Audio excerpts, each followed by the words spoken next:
bit sassy, a little bit crazy, a little bit classy. We got dreams and we got goals. We're just a couple of old sassholes.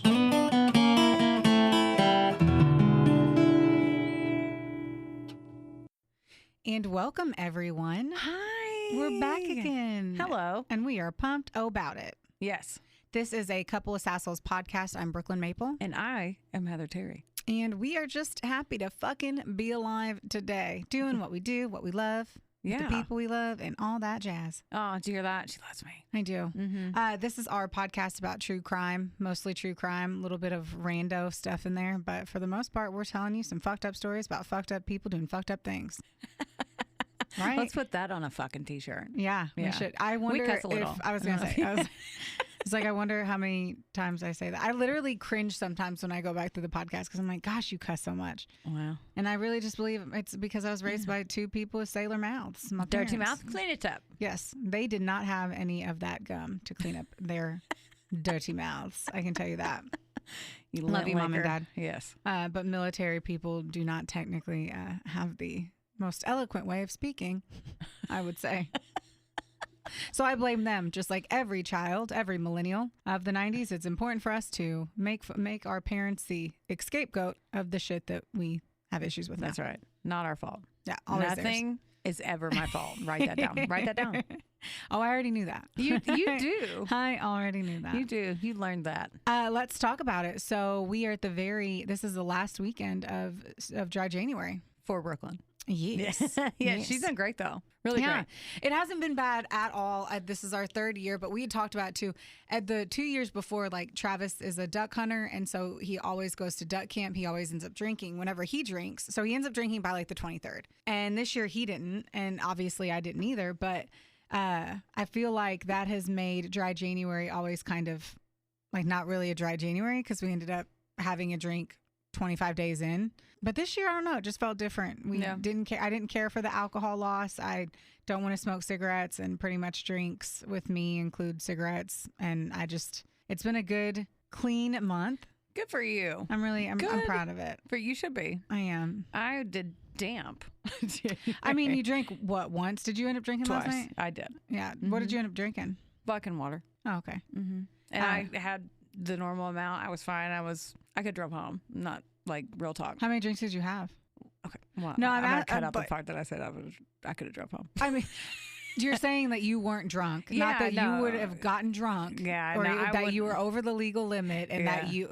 Yeah. All right, listeners. Heather didn't mean that she drank the 2 drinks and could legally drive home. She was just like, I wasn't really drunk. Yeah, that's basically what I'm getting. Yeah. So how many drinks? I'm like asking this. Like 3 big ones. There were 3 of these, which for me that's nothing. Gotcha. Like literally, it's nothing. I hear you. So I was fine. She's holding a double gulp cup, so it's a pretty big. Yeah. But in my world, that ain't shit. Yeah. All right. I hear you. Yeah. I hear you. And you felt good? Yeah, I feel fine. I'm asking this because we have been really cutting out carbs and gluten and cheese and dairy and all this shit. So I'm not asking this because I'm the most obnoxious friend in the world, which I am that. I'm just her personal trainer. How did you feel afterwards? What was your mental? No, I just am curious to see if like her drinks hit her differently because I'm curious to know for myself too. I was just more. They hit faster. I was more. I had 3 big gulps, but in like. I got home around midnight, so like over 6 hours. So I paced myself. Drink, I didn't essentially cheat. 1 drink an hour. Yeah, I didn't cheat. Like I didn't order DoorDash like I normally used to. Yeah, good. Yeah, it was fine. I mean, I went to bed about 2 and woke up at 7. That was a journey. Wow, I didn't know you went to bed so late. Mm-hmm. Yep. Shazam! Good, you finally had that. You've been dying to let your hair down. I'm glad you were able to do it. She's gonna stay down again. I know. Yeah. I know today was the real party day. Today was the real day. Last night was just a snackatizer. Yeah, because we had to wake up early and do some more research. I get that. I was talking to my sister this morning, and I was like, I thought about it again. I'm like, all right, I think next week is another wake up early and get the research done. But like Travis and Jay are gonna be home, and that's way harder to do. So I'm like, I've got to get my shit together. I'll probably try to do some research tomorrow to get ahead of whatever I can, because it's just the layout of my life. right? Like our house. I say it because it's not like I'm like, I have to be near Travis and Ray. I don't. It's just I do it at the kitchen table. And my house is like a shotgun house where the kitchen, the dining room, and the living room are in one space. And that's the whole downstairs. Yeah, you'd have to stay upstairs. Yeah. And I mean, we do have an office. I should just freaking go in there. It's just not nearly as fun to me, like being in a spacious area with like sunlight versus being in the office just fucking nose you can to put the them in the office. grindstone. It's fine. Be like, hey, go up there. Yeah, go upstairs. I'm busy. Trying to get famous. Get out of my face. Yes, exactly. So yeah, I need to get ahead of the game. I think that's what my weekend is. This is the last weekend of duck camp. So it's my last weekend without the guys, which means I want to conquer the world like a true type A crazy lady. I'm going to dig through that closet. I'm so fucking excited. I can't wait to see what I have, what I want to get rid of. This is like the first time in my life I've never really had money. I'm not saying I have all the money in the world, but I'm 35. I'm financially, secure. And I've lived my whole life like not really being able to afford clothes. So you just always would buy them, and it just like holds all this space in your closet. And there's so many clothes that like are 10 years old. They're not my style. They don't really flatter me. And it's the first time I'm finally going to get rid of them. I'm kind of like proud of myself for being able to. It feels like it is. I feel like you've been ramping up for that one for a while. I've never done it. I've never. You told me done that. It. I don't know why you told me that, but you did 3 years ago. I've never done it before, and I've finally lost close to 20 pounds. Yeah. And I'm grateful for that. So I feel like I can try on clothes and not want to cry. And now that I've started this career where we're a lot more casual, I just feel like I don't need all those fucking clothes in there. I have so many dress clothes that are not necessary anymore. She's throwing away her hoochie clothes. That's what she's getting at. Yeah, no, my overly priced freaking dress clothes, which is kind of sucks. I have 2 dresses that were like $90 each, and I'm just like, man, I don't want to get rid of them, but they're just not my style. Like they're gonna sit in there. I haven't worn them probably 4 years. I'm gonna have to try. Let's do it. Okay, I love that Heather's like, let's do it, because I hate doing that shit. I like a challenge. Good. I'll be like, or I'm not putting or best offer. I'm gonna be like $50 firm. Because then they'll be like, will you take 20? No. I like it. I don't want to do that game. But I will be nosy and look up every person who wants to buy your clothes. I like it. Just to see where she's going, Yeah. I got to see. Make sure it's a good I've home. never been so happy that you'll help me do that. That literally just like took a huge weight off me. Well, you're coming over next shit. month, and you can. We're gonna pick a different date, and you're gonna come over, and we are gonna go through my closet too. So okay, not my clothes closet. I'll do that on my own. The other closet with random love stuff. it. God, I hate that I'm a little turned on by it. Okay. I'm so excited to do that. You won't have to fight me to do that. I can tell you that. I know. I've seen you organize my my Bath and Body Works candles underneath your sink. No, that was my son. Oh, you did organize underneath my sink also. I did, because she opened it in front of me, and I was like, I'm just going to sit down here for an hour. She asked, she didn't judge me. She just said, can I do this? Yeah. I mean, my shit gets like, I love to organize. Travis likes to organize and clean, and yet still shit gets out of whack. So I'm never going to judge anyone for needing shit to be organized. It's just simply not a big priority. She doesn't judge at all, because if she did, we would not be friends, and vice versa. Yeah, that'd be pretty fucking brutal. Speaking of things, we had mentioned the drinking. I don't know that we're going to do our pre-drink thing anymore. We might. I don't want to say never means never. Right. Maybe on a rare special occasion. Yeah, I'm in agreement there. But I'm good not. Yeah, I think we almost needed it originally. Yeah. For the confidence. 120%. Like we were really nervous. We've just gotten so much better now. Yeah. We're way more prepared. We've walked into it half-assed before and realized how hard it is. Like if you don't do a good job on your story and your research, it's going to take forever in editing. Yeah. And neither one of us wants to do that. No. Speaking of which, my friend Bailey last night, she asked me, she goes, have you ever done the girl from Henderson, Kentucky? And I said, Heather Teague. And she said, yeah. I'm like, unfortunately, I have done that story. I did it terribly. And apparently the story's resurfacing again. Oh. And now I'm like, God damn it. I feel like I should I didn't do her justice. Anyway, so I can't even. I mean, I talked about the Ohio house murder where those girls had gotten out, and like that one is a huge one. I could have watched 8 documentaries on it. Like, there's just so much preparation, but we all learn, right? The whole point of this was to learn, get better, grow. If you started listening to our podcast and this is your first episode, dear God, please don't go all the way back to the beginning. No. Maybe go to episode 4 or 5. Yeah. Definitely 10. Not 1 to 3. Yeah. But I mean, it's taken time to learn.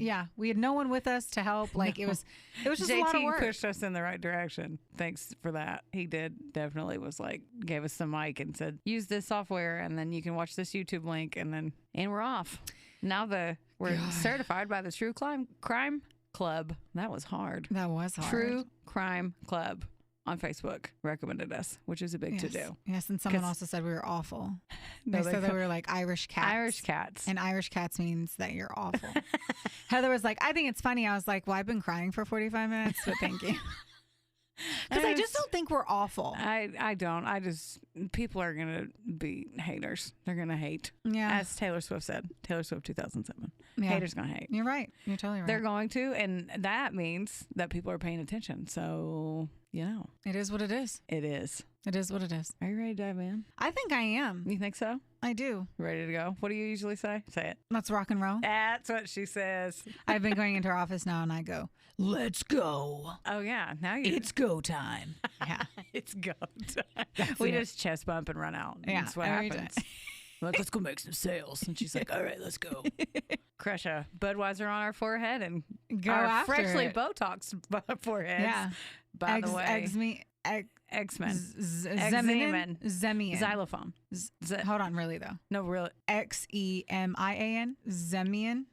I don't know. But No. hey, if you guys are in Owensboro, Kentucky, this is not a paid for ad, but we think you should go to Integrated Therapy Solutions, Oh my right? gosh. They are located off of 54. Yes. It honestly feels like a second home to me at this point. I love that place. I love Kaylin, who owns it. Yes, she's a sweet Dr. treat. Kaylin is delightful. Her dogs are there a lot. Yes. Her mom is there. They do IV drips. Which are really cool. And they really, Infrared IV sauna. drips, like, they do change your life. Like, of Shots. course it is pretty pricey. Yeah. But it's worth it. Like, I wondered if it was worth it, and it was really, really 100%. worth it. It was pretty amazing. The experience was really cool. They have a good setup there. Yes, there's always shots, or not always shots, but there's shots that you can get. Just feeling a little low of energy, you can go get B12 shots. Anyway, it's been a really fun journey for us because we've been focused so much more on health. Yep. And really, if you care about health and it's something you want to see what extra things you can do, I definitely suggest going to Integrated Therapy Solutions. Oh, yeah. Not a paid ad. Not yet. a paid ad. Hear that, Kaylin? Yeah. Get on it because we have some great foreheads. Thanks to you guys. Okay. So today. Hang on, that threw me off. We do. Our foreheads have be some looking great foreheads. nice and tight. Nice and High tight. tight. Ooh, High Mike, tight. damn. Did you just hear my glasses hit the mic? No, but you know who else? Who did? Everyone else. I bet they did. That's okay. Whoopsie. Just making sure you're awake. Wake back up. We're done talking about boring shit now. Yeah. Which isn't boring because we love all that stuff. Yeah. Hopefully the people, I don't know what the demographic of who listens to us, but I think self-care should always be at the top of your list. Okay. So this time we did cold cases. Cold cases. Which I wasn't really all that pumped about this one, but I got pumped about this one. Yeah, I kind of just went with it. It was a big, unfortunately, there's a lot of cold cases. So we kind of just leaned in. Yeah. And I tried to find one that was a little different. I'm going first. Yeah, you Yes? are. Yes. That's why she's looking at me like my papers are still paper clipped. You have yours in your hand. Obviously, you're going first. You bitch. Yeah. She flipped me off. Y'all can't see it. Stop flipping me off. I did not. I'm drinking my water. She's over here just staring at me like, fucking go. Okay. This story I got from the Cold Case Files episode. Did you almost fall out of your chair? We're about to have a cold case up in here. Fuck, I almost did. I didn't know this. You're top heavy. Do not lean back God, like that. I was not ready for that. No. What's the they say the millisecond that I locked it. I just thought I was going to fall. Yes. That's all. I locked the chair. Everything is safe and secure now. Just sorry about that. I'll let you start over, Heather. As I lean back and not almost fall. Okay. Good job. That's how it was supposed to happen. Got it. My sources for this story entitled Deja Vu. Which I thought was a radio ad for Deja Vu in Evansville. She totally did. I did. I was like, oh, it's just a radio ad. And she's Dropping like, no, all it's kinds of actually my names story. on this. I know. Deja Vu, if you're in Evansville, I definitely suggest stopping by there. They too do a lot of the great things that they do at Integrated, but across the river. Okay, I'm done. My sources, Cold Case Files episode from August 28th, 2018, clarkprosecutor.org, tdcj.texas.gov, and YouTube. And then there's another episode of Unusual Suspects and a show called Surviving Evil. But I didn't have time to watch that. Okay. I love that. I kind of want you just to like make sound effects whenever I talk always. The whole time. I wish I could watch it, but I told myself I'm not watching any more murder shit like I usually do when the guys are away, and then I get all scared. Says the girl who watched 32 Things About BTK and then got in the hot tub. And I literally was scared. Yeah. Why would you not be? I don't know. That's what I'm saying. Yeah. That's scary. Okay. It's scary to be alone, and then all you do is watch murder shit all day, and you're like, and then you take notes on it every note. Because Theo, your dog Theo, who stars at the end of every episode, God love him, baby angel, and in the middle of one of the episodes, he would lick an intruder and want to be their best friend because he's everyone's best friend. He is a guard dog, and that he will announce that anyone has come to the front door, but he also announces that no one's in the backyard, and that always terrifies me because I'm like, do you see a ghost or is there a cat? Well, like the time that I watched him and I stayed at your house, and at 3 a.m., the witching hour, he starts barking at the corner of the room for nothing. He did. So I'm terrified. I don't blame you. He's done it underneath the bed before too, and I almost shit myself. Oh, good. Yeah, I'm glad that almost shit myself. Oh. Like, I'm telling you. Yeah. It is what it is. Okay. I'm about to dive in. I have my fucking, not binoculars, but little monocle. Goggles. I have my goggles on. I'm ready. Oh, wow. We are just beating the shit out of these mics today. I know. They're all up in our grills. That's I mean. your grill. Okay, I'm done. Yes. Fuck. September 17th, 1996. I wrote 3 days before I turned 11. For those of you who want to know how old I am. I was very passionate about that. Good. In Arlington, Texas, a man named Thang Koo. Sorry, one more time. Thang. Like Thang? I think it's just a Thang. I think it's Tang. It's Tang. Okay. Because I remember thinking about the 80s Tang drink, Coon? the whole Tang Koo. Tang Koo. Yes. Okay, thank you. Yes. Came home to Pear Tree Apartments to find his apartment deadbolted from the inside.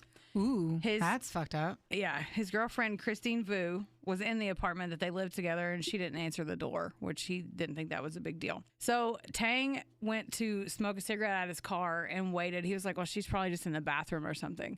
And he went back upstairs, and it was still locked. So then he goes and finds a payphone. He calls up there because, 96, and no answer. So he goes one more time to try the door, but this time it was open and unlocked. Like the door was unlocked when he got back. So it was shut, but it's unlocked. Creepy, okay. Yeah. So he goes in the... Well, not really. That's not creepy. He's like, okay, she finally unlocked the door. He goes in the bathroom, and unfortunately, he finds Christine in a half-full bathtub, her hands and feet secured by duct tape, and she was face down. No. Yeah. She'd been strangled and raped and left there for dead. Aww. She was a 25-year-old school teacher, too, so, didn't deserve that at all. Tang called 911 because after he had unfortunately found her. When the police arrived there at 5:30 that day, they looked at Tang for more answers. They said he was real distraught and he was screaming at him, like, go find who did this. Like, as you'd expect, right? His story obviously raised some red flags to the police, but there was no forced entry or anything like that. They found semen on her body, so they knew for certain that she was raped before she was murdered. The two detectives who were assigned to the case, they, of course, thought domestic dispute because they said normally that's what it is and it's not a stranger in these cases. Tang was the number one suspect, but he was like, do whatever you need to. Like, he said, sure, I'll do whatever you need from me. I didn't do this, so whatever you guys need to clear me, do it. He gave all the samples of hair, the blood, all that. He answered every question that they asked, even though he was still freaking out. My goodness. Yeah. Once the reports came back from the crime scene, they saw various fingerprints around the apartment that weren't Tang's. The smoking gun, though, was one that was on the deadbolt on the inside that wasn't his or hers at the crime scene. And nobody that was working the scene, it wasn't anybody's. Yeah. This made the police actually start to believe him, and they think that he was sitting outside smoking a cigarette while she was being killed. Oh. Yeah. So pinning that. How he didn't hear anything through the door? He walked away to his car to smoke a cigarette and come back. I don't know but if he it went was up there and was like they think he hurried up and killed her while, I don't know. That's either way, that would just be a terrible feeling. I know. I'm just curious. Yeah. Oh, I hear you. Oh my God. Especially, anywhere in the house, who knows where. I think since it was a apartment complex, he walked away, all the way back down. Oh no, I get that part, but he went up and knocked and was like, hey, babe, unlock the door. I'm here, Yeah. Ugh. Okay. Brenda Norwood and her family were getting ready for the holidays. They usually did a big Christmas Eve family get-together thing. While cooking and doing all the prep work, Brenda's niece called Brenda and said, hey, she can't get a hold of her 22-year-old cousin, Wendy Prescott. She was supposed to be there also. At 11 p.m., Aunt Brenda was like, fuck this. So her and her husband go over to Wendy's apartment, and it's the Pear Tree Apartments, to check on her. When they enter Wendy's place, They find her in the bathtub, half full, naked, bound with duct tape, and she was also deceased. The police called, and it happened to be the same 2 detectives that went to Christine Booth's, and they said it was like deja vu when they walked in. Oh, man. Because they immediately were hit with everything all over again. It was the same floor plan, the wall colors, everything was It was the same apartment? Same apartment complex. Okay, sorry. I was, okay. Yeah. Wow. They were both at Pear Tree. I remember this. I remember this in a different show being redone. Yeah. And he wasn't killing people. He hadn't started killing people. He was just raping people in the same apartment complex. Yeah. Oh, man. Okay. Yeah. Motherfucker. Yep. The way that he left the women in the bathtub was obviously identical. At Wendy's, the killer had also left semen there, and there was one fingerprint that was in the desk on the nightstand. So they have to act fast, though, which I never even thought of, because they have to block the scene off because they got to lift it, try to take pictures of it, and they don't want someone to walk past and blow it all, you know? Oh, shit. Which I never even thought of at all, because they said one breeze, they were like, that could ruin everything. Sorry. And that's okay. This one was a thumbprint, and they said that they can't compare it to the other one at Christine's place because it was an index finger on the lock. Son of a bitch. The semen from both places confirmed that they dubbed him the Bathtub Killer was the same man, and then this ruled out Tang Ku, Christine's boyfriend. Thank goodness. He was quoted saying he was guilty until proven innocent in the case, but he didn't sound mad about it. He just sounded like real sad. So like on top of losing his girlfriend, he has to try to be like, no, I promise I didn't do this. I couldn't imagine. Like, I just couldn't imagine. That's a lot of grief on one. Yeah. If I lost Travis and they thought I did it, my God. And they have to They have to. And they don't do it in a kind way because they don't have time to be fucking kind about it. Yeah. You know? Yeah. Especially this one looked real sketch. Gosh. It looked kind of sketch. So luckily there was a fingerprint on the door. They probably still would have been up his ass. The investigators said that his story was super sad, but they actually admitted this. But because he was there while it was happening, he didn't know it. And then he had to be the focus of suspicion and then lost his girlfriend, like I just said. So now that they don't have a suspect and there's 2 women that are dead within 3 months of each other in the same apartment complex. That's crazy. I know. On Christmas morning in 96, the whole complex and everyone started panicking, of course, because they found 2 people, the same place, same killer, within 3 months of each other. That's terrifying. So it hit the news and everything. Women started moving out of there in swarms, obviously, and that slowed the investigation down because they had to, for one, they had to interview all those people. And then it could also, they said it could camouflage the suspect moving out at the same time of the complex if he lived there. Oh, shit. Yeah. They ran the prints through AFIS, which is the American Fingerprint Identification System, and they were confident. They're like, this is going to work. Yeah. So they think, they think it would be somebody that lived in the complex because that seems really fucking dumb. Yeah, they had to rule all those people out. I guess it could be someone who, like, let's say we lived together, but my name was the only name on the lease. That would be smart. Yeah. Okay. They sent it through AFIS, and it didn't return a match, though, and they were kind of shocked about that. So then they turned to DNA and they said this one was another story like those shows where they normally say one-liners, and you can tell they're happy about it. I always love those. Yeah. He said they had the suspect in laboratory custody. Did they have a country accent? It was real cute. Where is it at? Where's Texas. Oh, yeah, it was. Okay. Oh, yeah. Y'all got to listen to that because they're so cute. They're so cute sounding. The detectives are so cute. I may watch it tonight. I don't know. It's about women being raped and killed. Yeah, I don't think I would. Probably not. Yeah, okay. You should watch yeah. So Sex in the City. There you go. They had to get hundreds and hundreds of DNA samples from the Pear Tree apartment complex because kind of like you said, it's not only the tenants that they had to get this from, but it was anybody who delivered there, who worked on things there. Like, does it go on deaf ears that it was called the Pear Tree, like Partridge in a Pear Tree, and it was during the holidays? My ears must have been deaf because, yes. That's all. Whenever you said the Pear, I was like, the Pear Tree Apartments, the Partridge in a Pear Tree, and it's during the holidays? Sis. I don't know. It's just been not everybody is Kris Kringle. Like, I mean, I it's know, just I'm just it's outside looking in. I love taking the information and computing in my nogs. I love eggnog. I do not love eggnog. I just want to throw that. I love eggnog. I know you do. Gross. Okay, so they had hundreds and hundreds of people to clear because of all the people that were linked to the tenants. Then they kept running samples, and there was a handful of times they were like, we got him. We finally got him. We got him. And then nothing would come of it. They gave an example of a guy who worked for an air conditioning company, and he had done some work there, but he happened to be absent from work on both days that the girls were murdered. He was cleared though, and so it takes time to chase all this stuff down. Yeah. So they think they're going down the right path, and then surprise. So like it was Brooklyn Maple, and then they contact Tracy, and Tracy's like, "Oh no, she was sick with the flu." Yeah. She called. She never misses work. Yeah.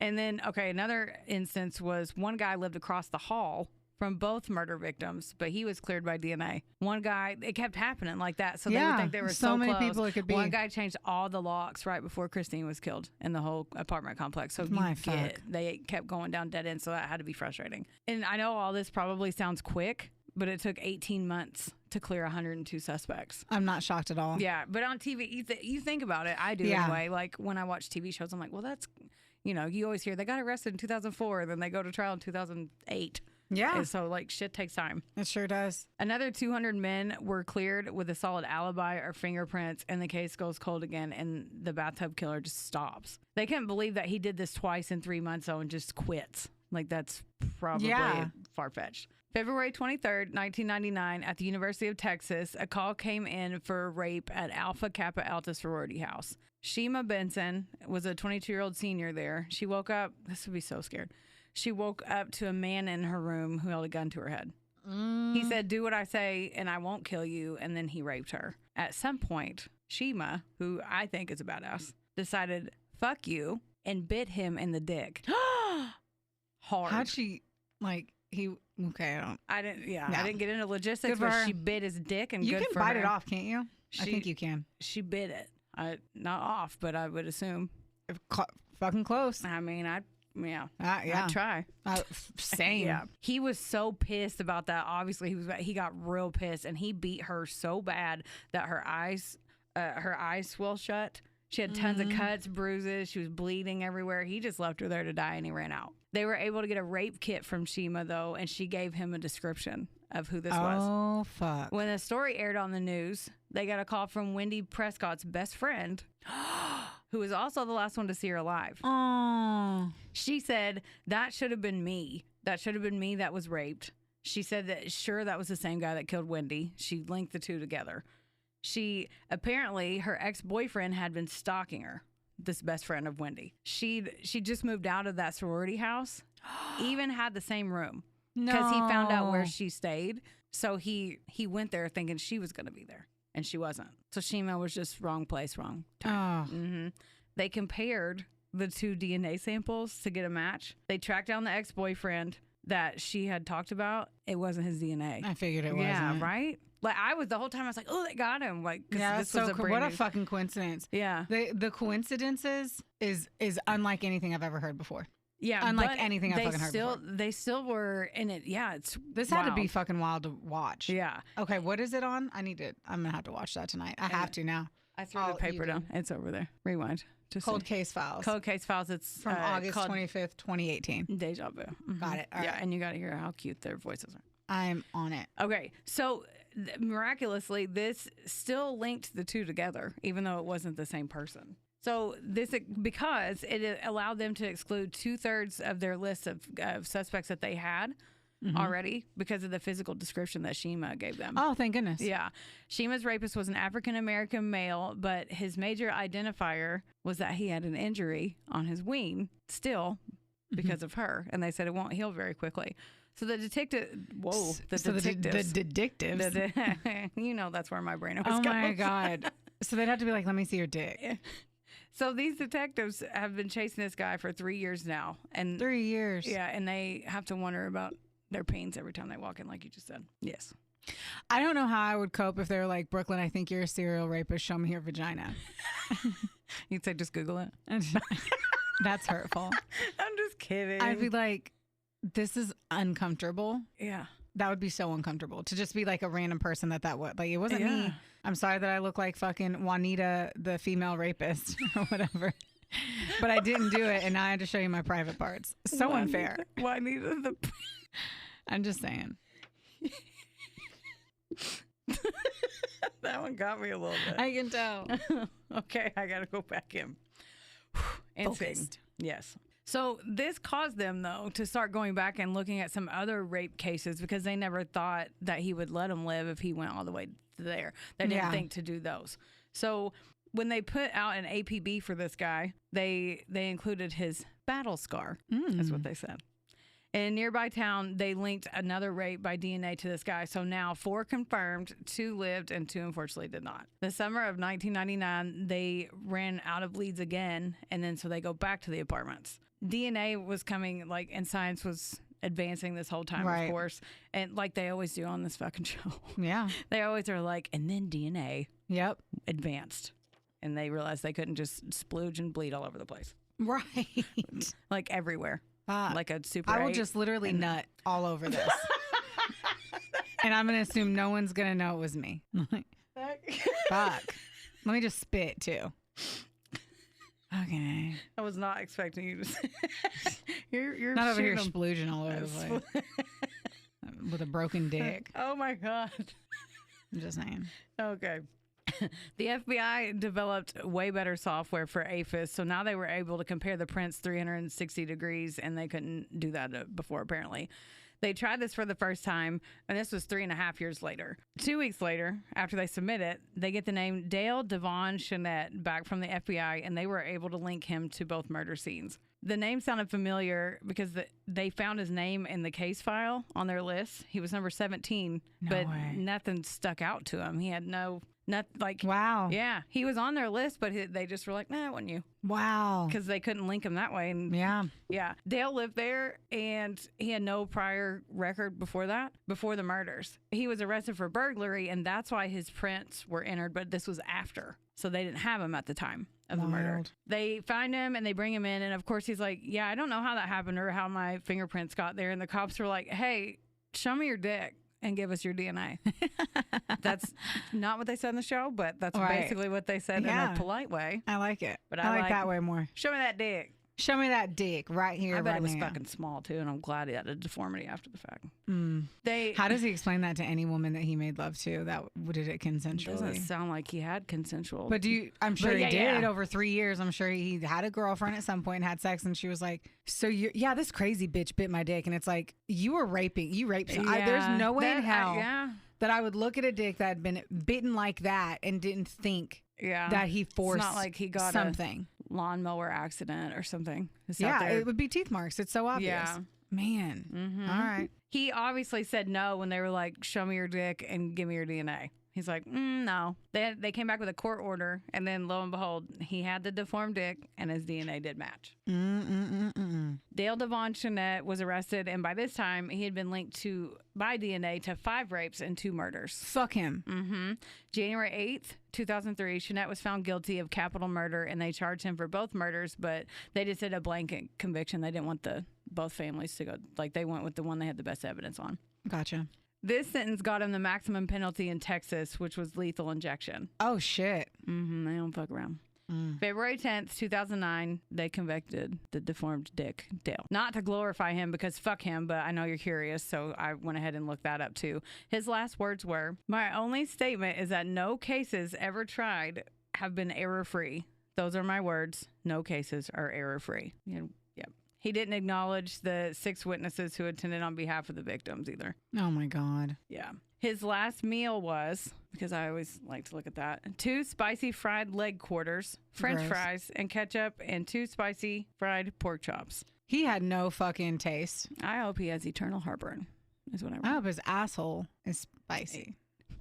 Spicy asshole. Spicy asshole. Fat asshole. Yeah.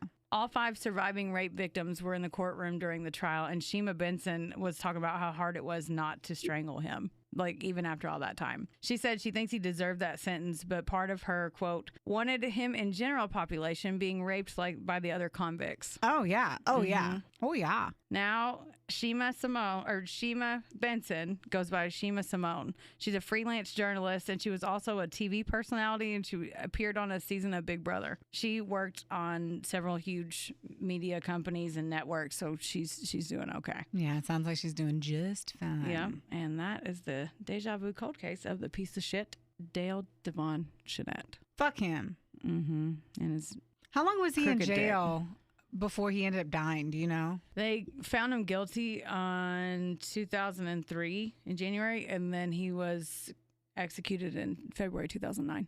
Okay, so he got enough ass play probably. How much is enough? No, I'm kidding. I mean, no, I know what you mean. right? I guess it depends. Yeah. Because whenever I tell you mine, we're going to have different viewpoints, I'm sure. I am sure. Well, yeah. fuck him. I know. I'm glad he has a mangled dick. Mm-hmm. It's very sad, though. I know. I try to find where Tanku And there's like nothing. was. Oh, sorry, what? I wanted to find where Tanku was. I hope he's doing well.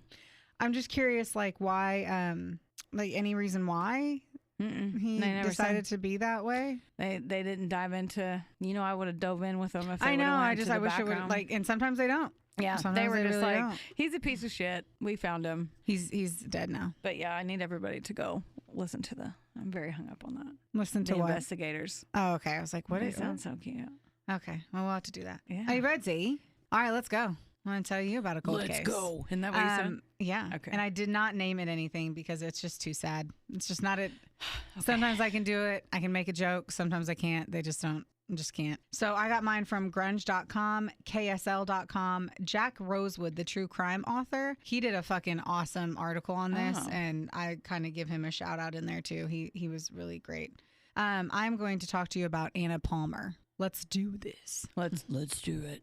On September 10th, 1998, a time when your curfew was set to when the streetlights came on, a young Anna Palmer was calling her mother Nancy at work asking if she could play outside with the neighborhood kid. Anna is 13 at the time. She is living in Salt Lake City, Utah. They lived in a picturesque neighborhood, kids and parents all knowing each other. They're riding bikes, they're playing hide and seek. Her mother said yes and gave her a curfew of 7 p.m. She wanted her home as she was getting home herself. Okay. So this is in 98, so it's our childhood. Yeah. It's our childhood. 100%. Because she was 13, so she was 1 year older than me. 1 year younger than me, right? 98, yeah, 13. I think so. Yes, I was 13. Yes. Okay, in 98? All right, well then, there you have it. At 7 p.m., her mother arrived home and found Anna just sort of like lying on the front porch, which was really weird. Like she was just lying on their front porch in front of the door. What? And as she walked up, she realized her daughter was lying in a pool of blood. Oh, no. She frantically called 911 and attempted CPR, hoping she could help. But unfortunately, her daughter had died before her mother got home. Somehow, in broad daylight, in a safe neighborhood, Anna was brutally attacked and murdered right on her doorstep. She was badly beaten, stabbed 5 times, with one stab causing a gash in her throat and another severing her spinal cord. Oh, no. To make all of it worse, if that's even possible, she had been sexually assaulted as well. On her porch in broad daylight. Oh, fuck. How is that a 13-year-old on her front porch? I just can't fathom anything happening in my neighborhood on the front porch. Daylight. I looked at, because it was September, the sun hadn't gone, it was daylight. Yeah. And I looked at the house because I had to understand how the fuck this Yeah, could tell me happen. that. So it's a small, what I would consider like an A-frame house, right? Okay. The front porch, it had like a cute little railing, but I cannot understand. So just A behind. rape, a murder, and a stabbing with a beating How? could happen with no one hearing it Yeah. or seeing anything. That's wild. Yeah. Oh, my God. So it's easy to say that everyone was pissed. Yeah. This young girl lied in a safe, like she was in a safe community, and essentially she followed all of the rules for safety. And this horrible thing happened. On her, you feel safe Yeah. there. It's So your why neighborhood. would Like, you, it's a that's safe like home neighborhood. base, like your porch. Your front fucking door. Yeah. She had almost walked into her house. Mm-hmm. Wow. The homicide detectives were rushing to find the killer, and of course they started to canvass the neighborhood. They talked to family and friends, like the usual work that we're so familiar with. Yeah. They put together a timeline of events that took place that day. As soon as she got off the phone with her mom, she walked down the street and met up with her friend Loxanne Konasov. They went to a local park and basically just swung on the swing set. Just Which hung is so out. cute. Yeah. Yeah, so cute. Little 13-year-old just swinging away. When it got closer to 7, she started to head back home with Loxanne. They had noticed a man was following them, and they both thought he was suspicious. They were like, yeah, let's not have him behind us, because he was walking behind us. So they stopped, and they let him pass him. Like, they're like, fuck this, walk in front of us. Mm-hmm. Loxanne said that when they did pass, like, the guy turned around and glared at Anna. So then they stop at another friend's house, 14-year-old Amy Johnson, to see her new kitten. Loxanne then walked a different way home, but Anna seemed to be accompanied by this male stranger. Yeah, he creeped me out personally, said Johnson, who had the kitten and saw the strange man walking with Anna. I looked back and Anna was walking home and he was still walking behind her like a crazy person. I looked again and no one was there. What? Oh, no. there's that moment of just like sadness. So like people saw it, thought that's weird, but nothing was stopped or said. At this point, if someone was walking behind me and I'm in Deer Valley, which is my neighborhood, I feel super safe there, and they seemed off, I'd probably be like, bro, can I help you? Like, I like to think, I say that, but we always say this issue, like, with women, we're expected to be nice even when people make us feel uncomfortable. We're supposed to be polite. We're supposed to smile even when people make us feel uncomfortable. So I have situations still to this day where I'm uncomfortable by somebody, but I don't feel like I'm able to say something. Yeah. A 13-year-old girl in the 90s would have no ability to say anything. Especially back then. Yes. Yeah. Yes. Especially back then. Now, yeah. But then I also think about it and I'm like, if I lived in the neighborhood and I saw some fucking wingnut, I would address that situation because there's kids in the neighborhood. So we'll talk about that more too. Yeah. Basically point that out, like adults, parents, non-parents, older teenagers, like this guy seemed to make everyone nervous. So like, why didn't they say something? Drunk or drugged people walking in once more a safe community is off to me, especially when children are there. Yeah. Back then I feel like it wasn't see something, say something. It was see something, go talk about it at your house. Like, I don't feel like it was talked about as publicly. I know, but I feel like dads, like I feel like something. I feel like a dad or a guy would be like, the ball was dropped somewhere. I feel that way. Yeah. And I literally said, see something, say something, like it's a damn airport. Right. Everyone remember that. You do not want to have seen something, thought it was weird, didn't address it, and somebody gets hurt. What's the worst case scenario if you do say something? We've talked about this so many times. What I mean? Like, you just piss off a dude. Well, quit being creepy. Yeah. Then maybe people won't go tell everyone that you're fucking creepy. Right. Like, don't be a weirdo. Don't be a fucking weirdo. Yeah, and if I make people mad, I don't care. Yeah. Well, the police department interviewed 200 people in relation to Anna Palmer's murder, focusing on sex offenders and anyone who looked the part. Her family made public appeals to the media for anyone that could help. There was an $11,000 reward for information leading up to the killer's arrest and conviction, but still they got no one, and the case became cold. All right, so I'm going to nerd out just a little bit. The CODIS database means Combined DNA Index System, was still rather new at the time. The pilot project started in 1990, and then in 94 they established the NDIS, or National DNA Index System, and it became fully functional in 98, which is the year that this took place. There's a really cool fact sheet actually on the FBI website that gives you a lot of details on it, so I figured I'd just kind of educate us all real quick. Yeah, I'm literally on the edge of my seat because I want to know. Yeah. So how do these DNA databases use CODIS work? For example, in the case of a sexual assault where an evidence kit is collected from the collected from the victim, a DNA profile of the suspected perpetrator is developed from the swabs in the kit. The forensic unknown profile attributed to the suspected perpetrator is searched against their state database of convicted offender and arrestee profiles. And these are contained within the convicted, offender, and arrestee indices, I think, if that state is authorized to collect in the database DNA samples of these people. Not what we're going to know is in not all places is the DNA collected. Oh. For specific crimes at certain times. I didn't think about that. If there's a candidate match in the convicted offender or arrestee index, the laboratory will go through procedures to confirm the match, and if confirmed, they will obtain the identity of the suspected perpetrator. The DNA profile from the evidence is also searched against the state's database of crime scene DNA profiles called the forensic index. If there is a candidate match in the forensic index, the laboratory goes through the confirmation procedures, and if confirmed, the match will have linked 2 or more crimes together. Oh, wow. The law enforcement agencies involved in these cases are then able to share the information obtained on each of the cases to possibly develop those leads. Whoa. Will you read that again? No. And we'll get in there more. So let's fast forward to 2009, which is now 11 years after Anna Palmer's murder. Detectives from Salt Lake City reopen the case, and they begin testing articles of clothing as well as her fingernail clippings. This sweet girl had fought as hard as she could, and with that, she is able to find her own killer. There was finally a matching in the CODIS system to the DNA recovered under Anna's fingernails. His name was Matt Breck. Ew. Time warp again. Let's head back to where he was when Anna took that fateful walk to the park. Okay. Matt Breck was from California and was only 19 in 98. He moved to Salt Lake City because one of his friends had said that they could find steady work there. Unfortunately, he too likely didn't realize that his friend was a loser and would rather get drunk than go to work. So his friend, his name's Todd Clark. he didn't have a ton of nice things to say about Breck. He basically painted the picture of what you and I would think is a fucking loser punk. A loser punk. He thought of himself as a tough guy and would get drunk and start fights with people like a fucking loser. Douche. Even Clark's wife was super creeped out by him, and she even went to the cops when Anna was murdered and was like, hey, look into this guy. Why didn't they do it? Oh, yeah, wait for it. Okay. He apparently always showed people this knife that he had on him, and get this. He lived 1 fucking block away from Anna. Okay. So he lived 1 block away. I'm taking my glasses Likely off. fit the description. Yeah. They went and interviewed 200 people, so he had to have been on the list because he was 1 block away. Yeah. But they didn't think. Nope. Even though someone else was saying, I think he did this. And she was a female. Okay. Wow. So during that time, Breck was actually charged with a violent felony in a different case, and it was lowered to a misdemeanor. So he didn't really do any jail time. And sadly, they never took his DNA. They don't.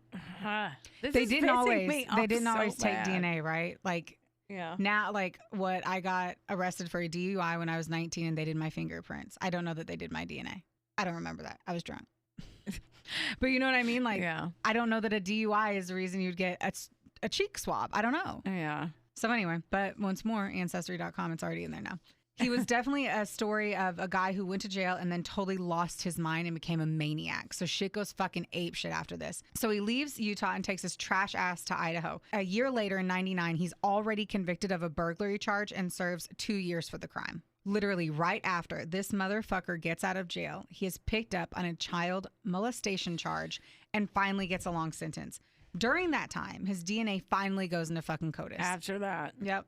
And here's that moment I even said it. Now, even for a DUI, your day, and I thought that, like, if you had a DUI or something, like, I thought they were doing swabs for everyone, but I don't think they do. I think it requires, like, it's probably different in every state, like you said. Yeah. That makes me mad because he molested that other child after. Yep. Right? Mm-hmm. So I feel like it could have been prevented. Yes. Yeah. Okay. It definitely could have been. I'm fucking angry now. Thanks. Yeah. He was in and out of the system, and it took a minute for them to finally do that swab. I feel like in the case that you're in and out of the system, you should be getting a fucking swab. Mm-hmm. So you're right. Things could have been prevented. He had a great piece of, I found a great piece of information from Jack Rosewood in which he explains the CODIS system needs to be constantly updated, and agencies that are looking for a match from a DNA sample need to continually check the system. So emails are not sent when or if a match is made. So you have to go in and search it. Oh. Yeah. So thank you, Jake. You're the rock star for us on that. So now it's 2009 and they have their guy. They don't have to look far because he's still in that Idaho prison for sodomizing that young child. Fucking hate him. He is the worst. He's extradited to Salt Lake City and finally charged with first-degree murder and aggravated sexual abuse of a child. So in Utah, it is a pro-capital punishment state, and they are a death penalty state. Please tell me he's dead. No. So Breck knew that he was going to be up against that, and he decided in 2011 to plead guilty to murder so that he wouldn't get the fucking death penalty. He pled so that he could get life without parole. Pussy ass bitch. That's exactly how I feel about it. What he is. Yeah. But here's something that we should keep in mind. He can't be very bright either because he is a child killer. And what is a child killer in the prison? A child molester. They call them chomos. I watch a lot of prison shows. You definitely do. But they call them chomos. Yeah. And they're hated. They are the scum of prison. Yeah. As they should be. Yeah. He's basically at the bottom of the food chain, and he is getting his ass fucked regularly and likely beaten. Good. All the time. Fucker. That is the very sad tale of Anna Palmer and how her fight against her killer was how she put him behind bars from beyond the grave. Her parents had to wait so long. They never mentioned her dad, so I don't know about her him. mom probably. Yeah. Well, her mom, anyway, that we know for sure. I mean, I'm sure that she probably felt like shit. Yeah. I mean, obviously an extra level of shit because she was like, yeah, you can go. Well, I'm sure she doesn't blame herself for letting her go. I think she's probably just sad that she wasn't there 5 minutes earlier. Right. Yeah. Oh, man. I think the reason I picked this story was because it was just so obscene to me. Mm-hmm. Like a little girl just playing in her neighborhood. Yeah. That was like a cute, safe place. And it was like, now, you're obviously going to be more alert. But back then, like, we didn't pay attention to anything. We didn't think to do that. I grew up in a small town in southern Indiana, and, we rode our bikes and did stuff all the time all over town. Yeah.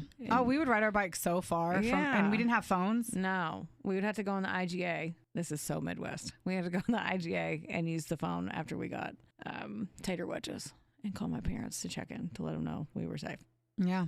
But that was like once a day.